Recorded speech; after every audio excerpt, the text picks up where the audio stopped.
Hello, today I'm gonna show you how to check battery health on Motorola Edge 60 Pro.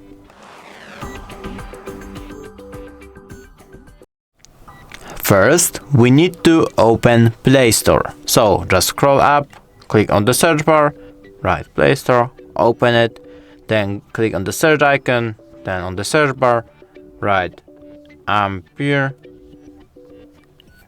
Now just click install.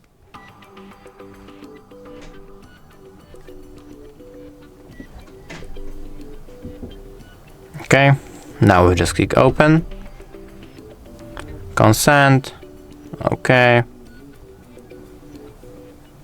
and just click right here, go all the way down to battery info, and there is your battery health status.